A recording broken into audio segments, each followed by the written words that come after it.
Mesti berhati-hati untuk bisa membedakan mana yang benar-benar trading dan mana yang kemudian investasi atau justru malah yang judi dalam tanda petik. Nah, di sini ada Pak Dewan yang sangat vokal berkaitan mengenai kasusnya Mas Maru ini. Dari catatan Mas Hakim sendiri, ini sudah ada banyak laporan juga yang muncul. Lumayan banyak, Mbak, terutama Hmm. via media sosial. Jadi Hmm. memang kalau kita melihat apa ini, kejadian binary option ini kalau di jagat media sosial cukup ramai. Hmm. Dan tadi betul apa yang disampaikan sama Mas Maru, kemudian sama Bang Alfred. Kalau kita bicara di situ, dalam tanda kutip nih promosinya trading, yang diperjualbelikan itu apa? Oke. Kalau investasi, apa sih bentuk investasinya? Hmm. Makanya kemarin di rapat saya sebutkan, jangan-jangan ini judi. Hmm. Toh sampai sekarang sempat minggu lalu hari Sabtu saya bikin video di Instagram, saya sampaikan kalau memang bukan judi, silakan yang bersangkutan atau mungkin yang kontra dengan statement saya disuarakan. Apa sih sebenarnya yang dilakuin di platform binary option ini? Hmm. Karena bicara investasi ya bukan, bicara trading juga bukan sebenarnya. Dan di sini kalau trading itu di bawah Bapeti, Hmm. di bawah kementeriannya Pak Pak Lutfi. Wamen. Kalau investasi itu di bawah OJK. Hmm. Mereka bergerak di ranah abu-abu. Mereka bergerak di ranah abu-abu. Jadi baik Bapeti maupun OJK pengawasannya nggak bisa maksimal. Tetapi mereka dua lembaga ini, dua kementerian ini itu bisa melakukan edukasi maksimal sebenarnya. Hmm. Jangankan bicara trading, jangankan bicara investasi. Literasi keuangan masyarakat kita ini kan juga masih belum mature Ya, seutuhnya ya. kan. Seperti itu menurut saya, Mbak. Tapi kalau dari catatan Dewan sendiri ya, dalam hal ini Komisi 6 dengan apa yang sudah masuk termasuk juga kasusnya Mas Maru ini kan miris sekali, ada 8.000 yang nominalnya bahkan sampai miliaran. Apakah sebelum mencuatnya kasus Mas Maru ini belum ada laporan atau belum ada konstituen yang menyampaikan? Kalau melapor secara langsung ke saya belum ada. Karena kebetulan minggu lalu itu 31 Desember Januari kalau nggak salah 2022 kemarin itu kebetulan rapat dengan Pak Mendak Pak Lutfi, saya sampaikan sekalian aja. Ini banyak loh korbannya. Karena mereka ini kan apa ya? Ada unsur manipulatif dan ada unsur pembodohan di situ yang digiring, yang sengaja digiring, sengaja dibentuk. Oh kita punya ini, punya itu, punya ini, punya itu. Caranya gimana? Oh caranya ternyata pakai platform ini. Padahal platformnya itu secara legalitas jelas-jelas ilegal. Oke, secara model bisnisnya apa sih bisnisnya mereka? Bicara trading yang nggak jelas, bicara investasi yang nggak jelas, dan akhirnya apa? Dampaknya apa? Banyak korban-korban seperti Mas Maru ini. Mas Maru sempat dijelaskan juga ini apa tradingnya, apa kemudian produknya gitu waktu di awal? Di YouTube tuh sempat dijelaskan. Jadi mereka bilang ini kan kita trading mata uang seperti itu ya. Di sana kan ada US dollar, ada kripto seperti itu. Jadi kami anggap kami ini sedang trading gitu loh. Ya, kita keren, kita jual beli mata uang dolar seperti itu kan. Nah, yang lebih ini lagi kami diberitahu sama afiliator ini bahwa ini adalah aplikasi sudah legal dan sudah resmi di Indonesia. Nah itu membuat kami bahwa kami yakin ini bagus seperti itu. Ini kita boleh saya potong sedikit ya? Sorry Mas Maru. Itu terucap dari oknum afiliatornya nggak bahwasannya itu legal? Ya. Nah kalau terucap ada di YouTube-nya, ada cuplikannya dan ternyata belum legal, mereka bisa kena. Nah itu dia.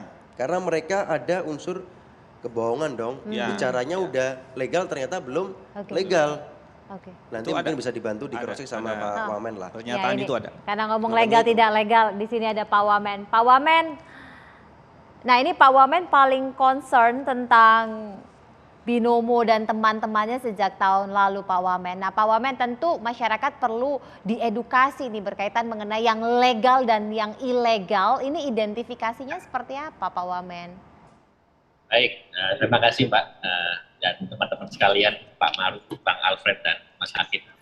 Pertama-tama saya turut prihatin ya Pak Maru atas hal yang dialaminya ini terkait dengan ya boleh dikatakan korban ya, bagian dari korban sebagai pelaku yang memang menurut saya ini cukup meresahkan ya di masyarakat, di pelaku-pelaku yang menawarkan apa namanya boleh dibilang hal-hal yang semu seperti ini.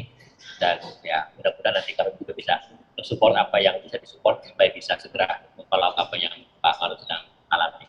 Tapi saya ingin coba berangkat dulu dari pemahaman mengenai trading dan juga investasi dan juga mungkin hal-hal yang berkaitan dengan perdagangan berjangka komoditi. Jadi kalau kita lihat ya berdasarkan apa yang skema yang mungkin sudah dilakukan oleh binary auction ini, ya, itu ilegal jelas. Ya. Mengapa ilegal? Karena berdasarkan Undang-Undang Nomor 10 tahun 2011 eksekutif tentang perubahan atas Undang-Undang Nomor 32 tahun 97, perdagangan berjangka komoditi atau Undang-Undang PBK itu mekanisme transaksi, ya, saya ulangi lagi, mekanisme transaksi yang dilakukan oleh binary auction itu berbeda dengan apa yang dimaksud dengan opsi atas kontrak berjangka. Karena binary option itu boleh dikatakan lebih mirip seperti judi online. Dan memang itu tidak ada underlying asetnya. Nah ini, saya perlu garis bawahi sih. Ketika itu tidak ada. Ya. Baik, kita masih coba memperbaiki koneksi dengan Pak Wamen. Tapi ini juga yang sempat disampaikan ya, dari ke DPR juga. Waktu rapat kerja kemarin 31 Januari 2022 saya sampaikan ke Pak Mendak, ya kan, jangan-jangan ada judi berkedok trading online. Oke, yang korbannya sudah sampai 8.000. Korbannya udah banyak dan saya memahami, memang tadi kan Pak Wamen menyampaikan, oh kalau trading seperti ini, kalau investasi seperti ini, definisinya secara undang-undang lah, secara definisi di negara kita.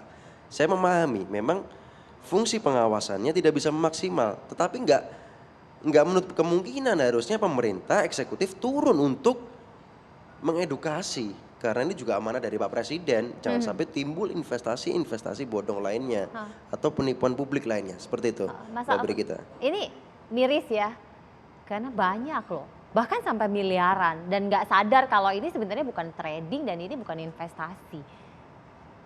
Ya, jadi memang udah clear ya.